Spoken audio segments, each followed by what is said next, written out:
Welcome to Would I Lie to You, the show with barefaced lies and well-masked truths. On David Mitchell's team tonight, a comedian and writer back for more, it's Sarah Pascoe. And from Slow Horses, and this is gonna hurt, it's actor Kadif Kerwin. On Lee Mack's team tonight, YouTuber turned sitcom star from Things You Should Have Done, it's Lucia Keskin. And he's the Bard of Salford, it's the one and only John Cooper Clarke. We begin with round one, Home Truths, where our panellists read out a statement from the card in front of them. To make things harder, they've never seen the card before. They have no idea what they'll be faced with. It's up to the opposing team to sort the fact from the fiction. Sarah is first tonight. I recently booked a sleep consultant, but stood them down when they told me what they were planning to do. Oh, right. Interesting. How long have you had problems sleeping?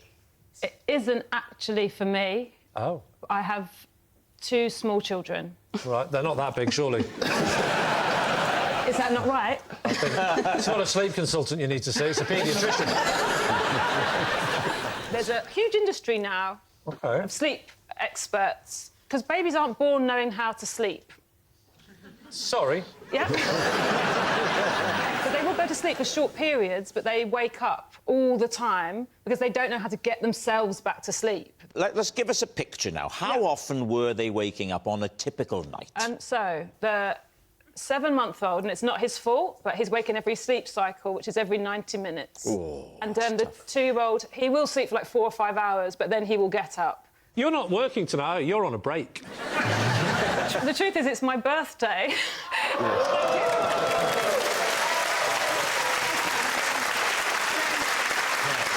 This was how I got out of being at my house. Well, two things, Yes, Sarah. yeah. So, first of all, happy birthday. Thank you. Secondly, what was the advice OK, given? so the sleep consultant said she would tell the toddler she was a sleep fairy and that she'd put fairy dust on our door and we couldn't come out until morning. So what is she saying that the fairy dust do? Locks the door. Right. I'm locking your parents into that room. Yeah. They cannot get out. Now go to sleep. So the toddler wakes up. Yes. I'm awake, Mother. Father, I'm awake. Let's play. What if you made him a Victorian ghost? What happens then? She said that she would say, you have to go back to bed, I'm the sleep fairy. That's what she's told you. Yeah. The second they go off to sleep, she's having a little nap, right? She won't have a very long one, because my kids wake up all the time. Was she expensive? Incredibly expensive. How much? Yeah. About £500. Per night? Per night, yeah. Ooh. Well, that's, you know... What did your partner make of this? He wasn't there. He's moved to a hotel where it's quiet. He's got to see the Premier Inn Fairy. Which is actually less than £500 a night. So, Lee, were there ever any sleep issues with your children? Would you just start doing bits of the act and they would...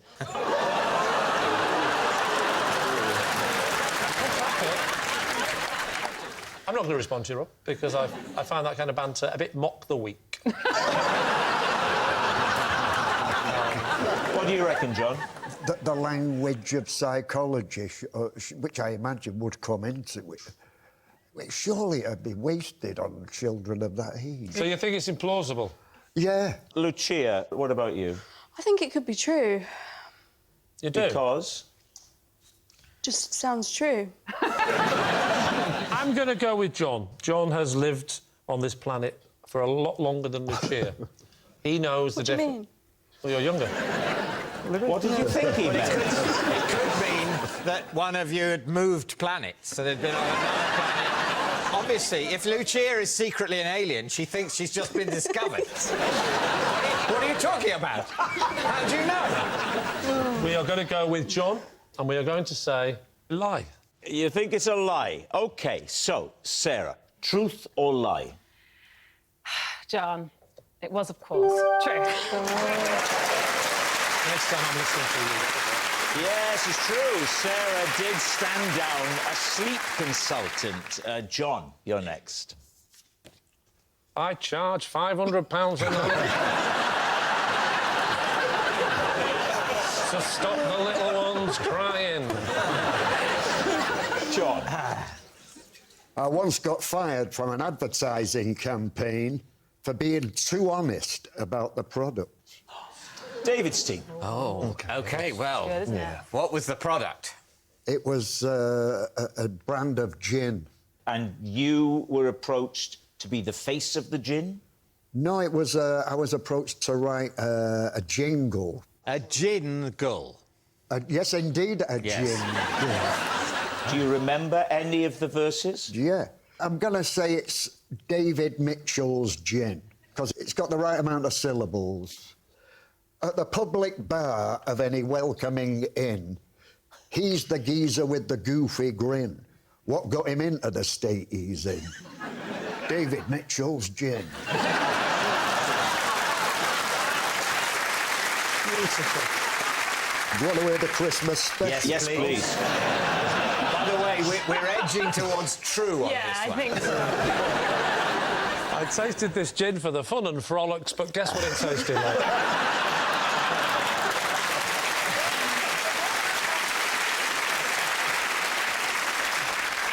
Notify your next of kin. Christmas is coming, better get some in. Say goodbye to self-discipline with David Mitchell's gin. So did you go in and present these to them? I mean, how did the breakup go? Well, they said, you know, it's not quite the image we're looking for. The idea that people don't buy gin because it gets them drunk is absurd. That's what they want. Buy this and it will change your state of mind in a way you will probably like and possibly over time come to depend upon. What do you think, Sarah? I thought that improvising poetry was going to be, like, impossible, so it's definitely true, but then Lee did it. And I was like, it There was can a young be woman from done. China who had an enormous... It's dead easy. I mean, that's a lot of poetry to have made up on the spot, but obviously if anyone can do it, John can. Exactly. But then Thanks, another point David. is, if he has invented all that on the spot, he kind of deserves the point. Yes. This is true. Yeah. So you're saying, therefore... We're going to go true. OK, they're saying Yeah. it's true. John, was it true or was it a lie? It was true. It's true. John was fired for being too honest. Lucia, you're up next. I once accidentally gate crashed the BBC News. David's team. Oh. How did you find yourself wandering into the news? It was the 25th anniversary of the TV show Friends. All right. And what's your connection with Friends? You weren't in Friends, were you? No, no. I did like a video where I created the whole episode. One of your YouTube Yeah. sort of pastiches was And of they Friends. sort of assumed I was a super fan. So you were invited onto the programme? It was on a sort of Skype, Zoom Oh, right. thing. And 5 minutes before we were about to go on, I lost signal, so I called them back, and they were currently in a Brexit negotiation. They were literally were in- so negotiating Brexit? That was the segment before. That was Yeah. what they were talking about. So I phoned them back, and then I get a text from my friend saying, your face has just come up on the screen on the BBC News that you're calling the news. Went, you know, over the interview, and there my face pops up. And your friend texts you to say that? Well, my mum, upstairs. When you said it was your friend, it was your mum. No, it was my mum. You can be be friends friends with with you your can be mum. friends with your mum, yeah. Yes, I know, I it's know an that, odd but way it's- to refer I'm to your friends mum. with your mum. Yeah. Oh, what's wrong being wrong? I like your mum and I'm a friend of your mum. What do you think I meant? There's something wrong with you, Rob. So your God, mum... you sleep with a woman once and it's a problem. Get over it. She did say, she said to me, she said, Rob, you know how you're always saying how Lee is so quick? She said.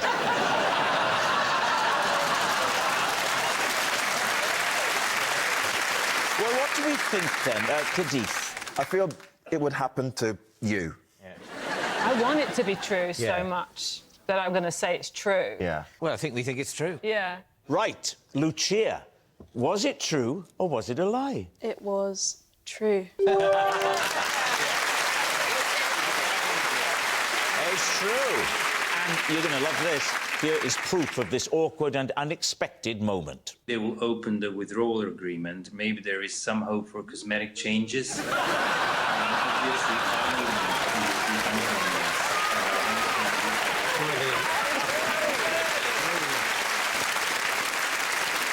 Our next round is called This Is My, where we bring on a mystery guest who has a close connection to one of our panellists. This week, each of David's team will claim it's them that has the genuine connection to the guest. It's up to Lee's team to spot who's telling the truth. So please welcome this week's special guest, Mary.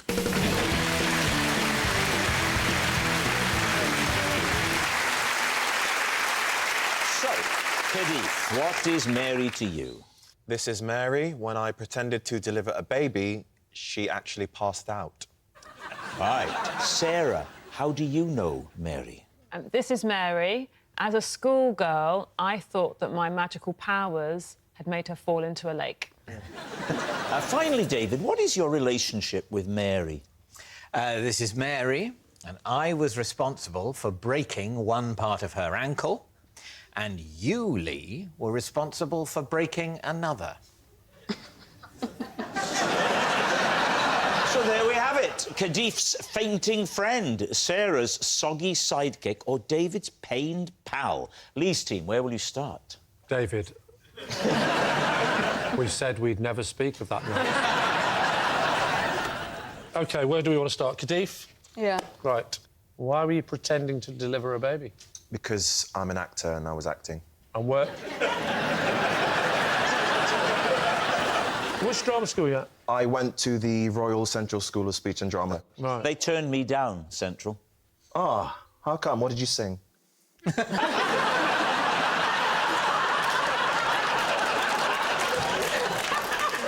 I think what Khadif is referring to is that in the audition you have to sing a song. Yeah. That's right, I sang... I thought you were having a go at his singing. Yeah. No, there's no Yeah, need you for your sing. involvement. What show were you in?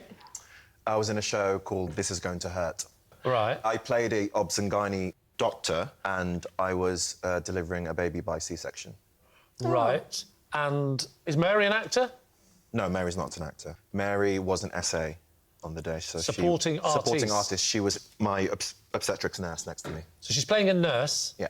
You're playing the person doing a C-section. Yeah, we got taught all of the fingering and all of the knife work, so... Right. So you're cutting into some sort of latexy type thing. Yeah, so say I am the lady who's about to give birth. OK. So both her legs were here, prosthetic legs. Her real legs were underneath, and on top of her was the belly. And when you cut in, what's underneath the...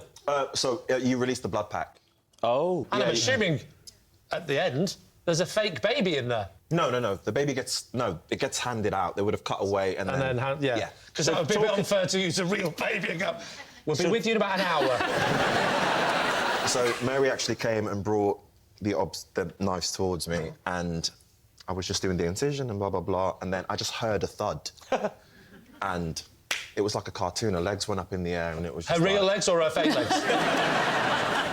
And what do you do then? You forget who you are and say, don't worry, I'm qualified, I can deal with this. No, thankfully, because it was a set with real doctors on there, she got scene 2, and we continued the day. Actually, she was a proper trooper, actually, to be fair. No one's ever come on the show before, stood there and put their hands in the pockets, and I wonder if hands are full of blood and... Right, who would you like to quiz next? Sarah. Remind us, Sarah, of what yours... OK, this is Mary. As a schoolgirl, I thought that my magic powers had made her fall into a lake. Right. How old were you? 11? And she was in your class? She was your friend? No, Mary, Miss Cooper, to me, obviously looks amazing, but she was my teacher. Mary, you look very young. Yeah. Yeah.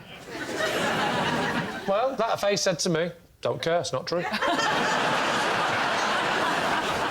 What was the magic? Well, I'd written a story Right. where Miss Cooper was humiliated in front of the entire school on a school trip. by falling into a lake. You wrote the story as part of a lesson or in home time? As kind of revenge. Why?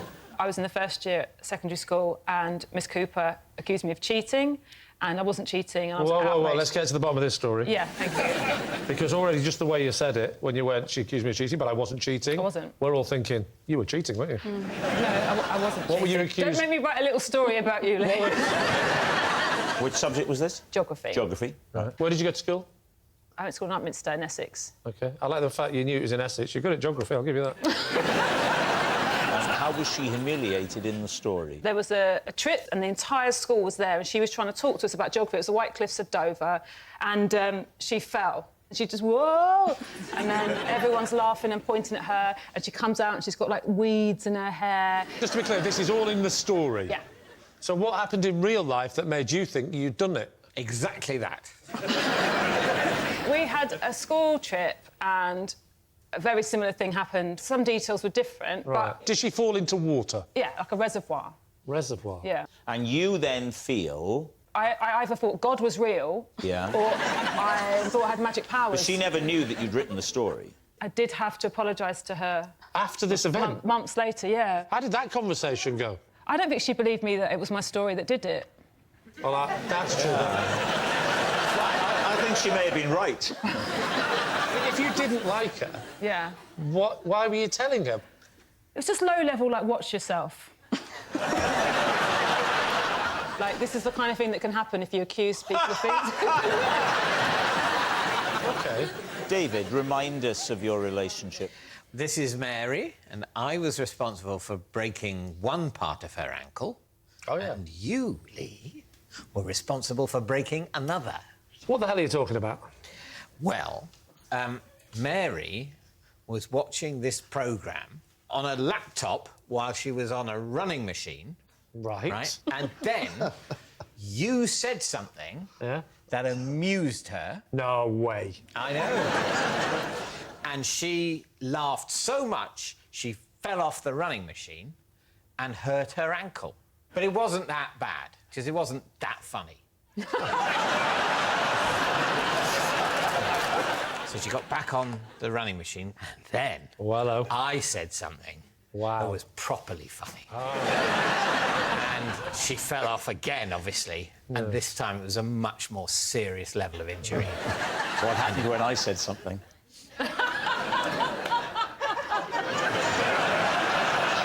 Well, you know, she would have known it was the next round.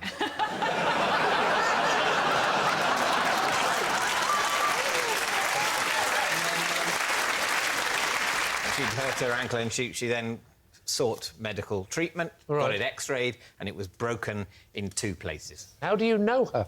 Did she contact you? I don't know her. I know you don't. You've never even heard of her till about 30 seconds ago. I've heard about this accident through the production. Right. I sent her a card. You didn't? Did, yes. What did you write in this card? Something nice, you know, get well soon, I'm sorry about the breakage. Get well soon, I'm sorry about the breakage. What comes from the heart with you, it just pours out, doesn't it? Right, we need an answer. So, Lee's team. Is Mary Kadif's fainting friend, Sarah's soggy sidekick, or David's pained pal? Let's take them individually. Yeah. Kadif, I mean, there's some definite facts in this. I didn't see the programme. Did you see it? Yeah. Do you remember a C-section? No. Oh. Well, that's the end of that round, then. Kadif, there was no C-section. Unless I've forgotten about it. If you don't mind me saying, you are literally no help.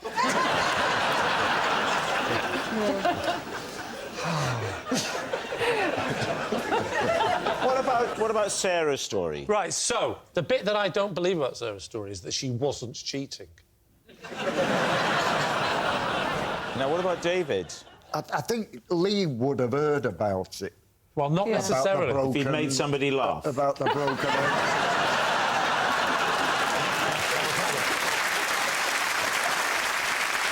What do you think of David's? I don't think David's. I think Sarah or Kadif could be true. David, you're David discounting. least true, but could be. Well, impossible. So, just to clarify, they could all be true. Next Next week, can I have someone here, me here, and just a coin? And I'll just...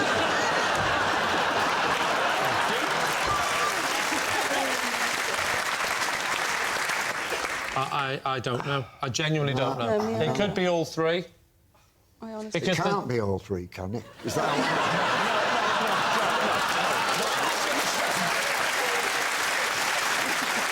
I'll rephrase that. It could be any of them. And only one of them.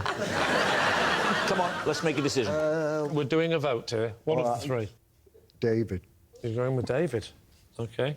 If I can't decide between Sarah and Kadif, maybe go for David. I think that's quite often how juries on literary awards work.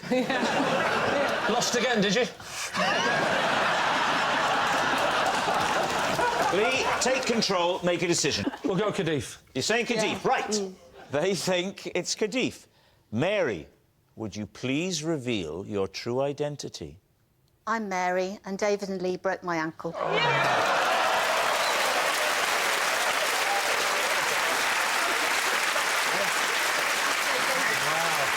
Yes, Mary is David's pained pal. Thank you very much, Mary. Which brings us to our final round, quickfire lies, and we start with... It's Lee. Possession. OK, take a look under your desk. There's an item there. Just take the cloth off, OK? Lovely. It's one of those swimming pool things. Now, would you read the card? I know, because it's mine. This is my poster. I bought it to remind me of the time I was asked to leave my local pool for breaking all 9 rules in one visit. We've got kind of refrain from running, pushing, acrobatics or gymnastics, shouting, ducking, petting, bombing, swimming in the diving area, smoking. Just put that on there. Rob, maybe just tilt it back a bit more towards me. Thank you. Thank you. Now, when was this, Lee, first of all? Well, let's just say I was young enough to be immature, but old enough to smoke. Where's the pool, Lee? It's in the local swimming baths. Where's local to you? Oh, it's very close. I was 17. With your friends? Well, my friend. Who is your friend? It was my mate, Bri. Is that who you were petting? Bri was not a boy. Oh. Bryony. But I called her Bri. Oh, lovely stuff. She was there with her sweet smile and her twinkly eyes, and I was there with me Veruca. And we were excited. We were holding hands and we started to run, and that was the first. The whistle blew. And I said, I'm not sure, Bri, you should have a whistle when we're going swimming. She said, no, that was the lifeguard over there, the lifeguard. No, Ronnie! And you know what it's like in the baths, yeah. You what? All right, I can't hear you, mate. I said, I'll come to you. I sprinted over. He said, no running. I said, oh, sorry. So I ran back and... OK, what was the next violation? Well, then she didn't want to get in, obviously.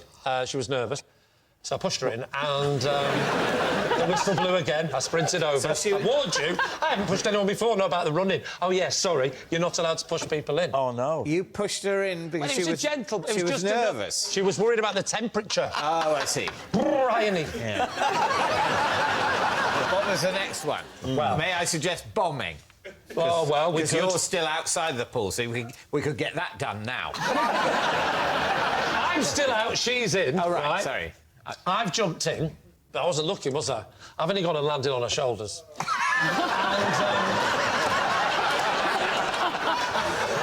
Whistle. What now? Don't shout! And that's the shouting. He went, there's no acrobatic or gymnastics! I said, I wasn't doing it, I just landed when I jumped in. She's holding on to my ankle, she's not an idiot. I was having this conversation for 2 or 3 minutes before I realised we were in the deep end and she was under the water. And so, yeah. So what happens next? I've got angry with her. I shouldn't have done it, but I just... Oh, like that, and I just dumped her. I basically put her head under the water for a second. Just for a second. Just for a second. I said, Hey! She said, no ducking. I said, we're not doing that. I'm wondering how you're going to get, with her in this state, to petting. I don't know. Maybe a cigarette break would help. I apologised to Bri. And we got a little bit amorous. We kissed passionately. As passionate as you can as a repressed northern man of a certain age. Yeah. In a slightly too cold swimming pool. Yeah. So I imagine it wasn't long before the whistle sounded. Oh, that was it. No heavy petting. So I said, sorry. And I got out.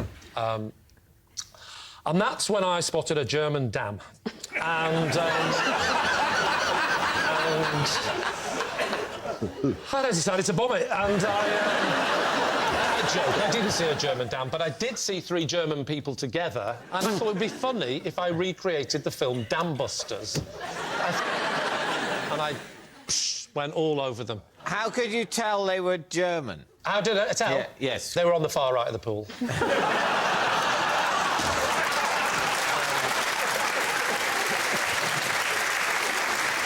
And, of course, the uniforms.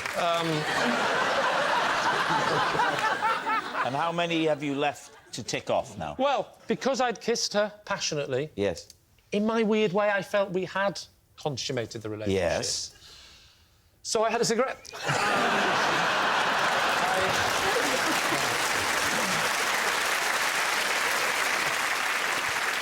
And was it at this point that the lifeguard had had enough? You! Oh, no. Get out the pool. No. I just said, I'm sorry, but I only thought that applied to people called Will patrons. All right,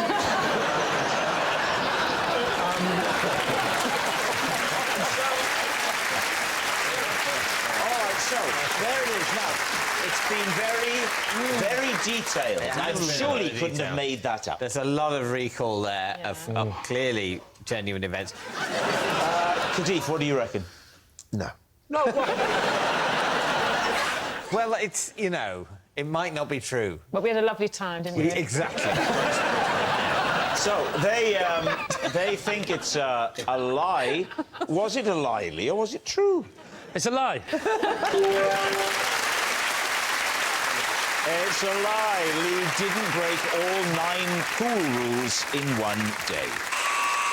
That noise signals time is up. It's the end of the show, and I can reveal that David's team has won by 5 points to 0. Well done, guys. Thanks for watching. We'll see you next time. Good night.